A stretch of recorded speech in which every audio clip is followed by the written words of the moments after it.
So it's your first time taking an architectural class. Maybe it's your second semester, maybe it's your third. Your professor's talking to you, explaining the next project, what it's going to be. Perhaps it's a museum or a pavilion. Doesn't matter what you're designing. The first assignment that your professor asks for is a site analysis. So you've probably done a site analysis before. Maybe you haven't, but you start to get nervous. What exactly is a site analysis? When I was in school, site analysis was one of the things that I used to have the most trouble with, and a lot of my friends had trouble with in classes too. Because a site analysis, there really is no guideline on how to do one. I wanted to tell you today exactly how to tackle a site analysis so that it's something simple, so that it's something clear to you, and it's something that you'll be able to do in the future without the worry of not knowing how to handle it. So the most important thing when you're asked to do a site analysis is you have to document what's on the site. This is something that for some reason it's overlooked in school. People start to do diagrams, or they might start to look at the sun, solar studies, but they don't know exactly what they're doing. So the easiest way is to just go to the site, start taking pictures, and start analyzing what's there. So there's 5 things that you're going to be looking at. And these 5 things, there's no specific order. It's actually a holistic view, meaning you want to be looking at these things all at once. You want to try to understand everything all at once. And the first one is sustainability. On your site, you're going to experience exposure to natural elements such as sun, such as rainfall, and you can actually use this for the benefit of the building with something called sustainability, which is being able to use resources that are already on the site in order to have your building function. So if we take a look at the sun, for example, we can start to notice where exactly it's coming from. What sides of the site are getting the most exposure? As far as rainfall goes, you can go online on Google and find out what are the percentages of rain that fall on that specific site. And you start to gather all this information, because this information eventually will start to shape your building. For example, if it rains a lot, you might want to collect some of this rain. Do you want your building to collect some of this rain? Maybe you can have a spot adjacent to the building where you'll be able to catch some of this rainwater to be able to use in your bathroom, or to be able to use as irrigation for the vegetation that you have on site. So you want to make sure that when you get to the site, start looking at how other buildings are placed. Where do they have most of their windows, for example? It's mostly a clue as to what sides of the building are more exposed to sunlight. And I mentioned windows.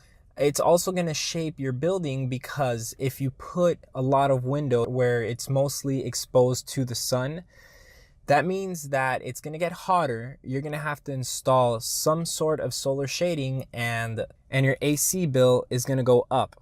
Now, if you're in the first level or second level of design, you don't want to be thinking about the economics behind it. It's always good to understand it, but you don't need to be worried about that. So the first thing is definitely sustainability. The second thing is materiality. So when you get to the site, start to notice, what are the existing buildings around made of? Are they made out of concrete? Are they made out of brick? Are they made out of, some sort of masonry? What exactly are these buildings made out of? And then every time you analyze something on site, you want to ask yourself why. Why are these buildings made out of these materials? Also, look at how these materials are aging. Because if you decide that you want to use one of these materials on your design, then it helps to see how the buildings around have handled that material with age. Notice the colors of the material. Is there a lot of colors around? Is it mostly monochromatic, meaning that it's of a grayscale or a single color? And again, ask yourself, why would they be this color? Now, you could do some research and actually find out what the architect was thinking. But if you don't have that information, that's okay. A specific opinion. But the reason why it's so important to look at materiality and the color of it is because you want to know what type of personality your building will have. You see, just like us, buildings have personalities too. They can be playful, they can be elegant, they can be serious, and you don't want to contrast too far away. It's okay if you contrast the personality of the building that you're designing to the ones that are already on site, but you have to have a good reason, and you can't have a reason if you don't understand what makes up the site at the moment. Also look at what they've done, the previous architects, in terms of colors and materials. Does it work in your opinion? Is there something that they've done that you can recreate and make better? These are the type of things that you're going to be analyzing, and always make sure you're taking pictures, and always make sure that you're writing notes in your sketchbook. It's very important that you guys always have a sketchbook with you. Write everything that comes to mind. Doesn't matter if you fill these up. Have a bunch of them. It's okay to have as many sketchbooks as you can. Always carry one with you, and every time you have an idea, no matter how dumb it may seem, always write it down. The third thing is nature. So I talked about solar exposure, I talked about rain, wind is another natural element, but vegetation is an important one.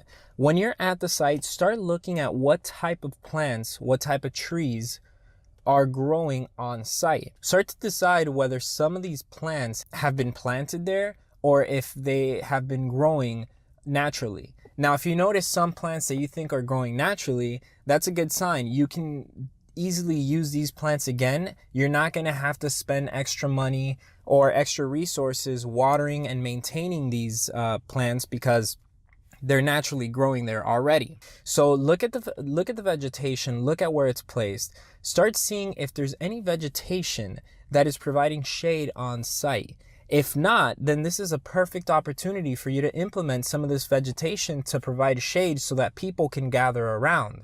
If you do see vegetation being used as shading, see what type of people hang out there. Are there people at all? Are there kids playing around it? If there's nothing, why? Why is there a site full of trees and there's nobody there? Maybe it's the wrong type of trees. Maybe it's not adequate shading.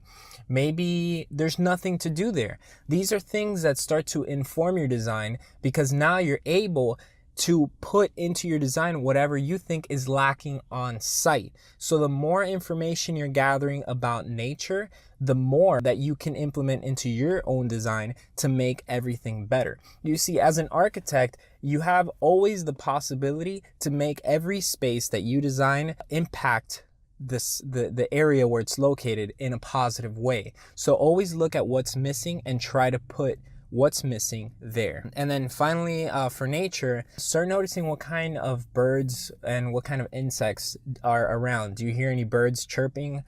Do you see any specific insects? Are there any butterflies? Are these things that you would like to include in your own design? So be looking out and be writing notes on that. The fourth is architectural style. Now, I did talk about materiality, but what I mean by architectural style is, what era are these buildings from? Are they postmodern? Are they modern? It's important to understand what type of architecture is each building. If you look around and you start to see postmodern and modern architecture and there's no contemporary design, well, now's the opportunity for you to introduce contemporary. But remember, whenever you're going to contrast, you have to be careful, because if you contrast too much, it might not belong. You always want your building to stand out in a positive way, but you also want it to belong. And I know that sounds a little bit confusing, especially because you're probably thinking, well, how do I make it stand out and how do I make it belong? Well, there's no specific way. Only you know, and only your professors can help you decide if something belongs or if something doesn't belong. But definitely, the more research you have to back it up, the better the design is going to be, the stronger the design is going to be. So when you're looking at the architectural style, start looking at the scale of buildings. Are they large? Are they small? Are they all very close to each other? Are they all very far away? What are the purposes of these buildings? Are these buildings office buildings? Are they warehouses? Are they retail? You're looking at all this because, remember, you want to design on your site, you want to design whatever's missing. So if you see a lot of retail but no open space, you might want to design a space where everybody that goes to purchase any retail items, they can come here to hang out and take a break before they go back.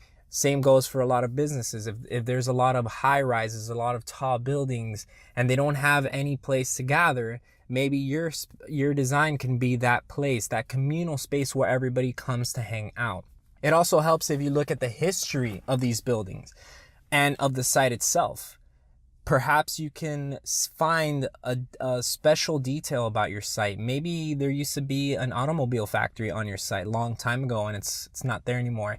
In your design now you can make references to the past so that you're bringing it back up, and it's a nice detail that you have in your design. Finally is axis. So you want to look around when you're on the site and you're taking pictures and you're writing notes. You want to see, where are people hanging out? Are there a lot of cars? Are there a lot of streets? Are there a lot of sidewalks? Because these things start to inform you how people are using the space. If there's a lot of sidewalks, for example, and there's nobody walking on them, why is that happening? Are there a lot of streets? Are they busy? Do they get busy after a specific time? These are all things that you start to notice, and you start to notice how people are using the space. To summarize, it's important that you look at the site holistically. You want to analyze with an open mind. Try to stay away from designing at the very beginning. You might see some buildings and you might say, wow, I want to do something like that on my design. But that's not really important right now. Let the site speak to you. Write all your notes, and that way you'll be able to have enough information to really make a nice looking and a great functioning building. Once you have all this information, you can show it using data that you found online about weather and about climate.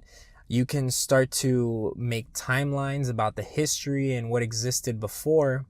You can use color materiality palettes. So start taking pictures of all the colors and all the materials you see and make a palette, make a legend of everything you saw. So now you can analyze it a little bit more clearly and show it in your crits and to your professor.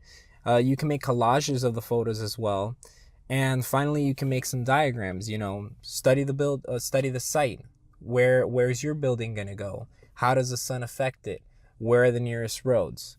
Thank you guys for watching. If you guys have any questions, make sure to leave a comment. I'll be more than happy to help you guys. I'll answer your questions. If you have any topics that you would like me to bring up, I'll definitely do that for you guys and possibly make a few videos in the future based on the topics that you guys suggest.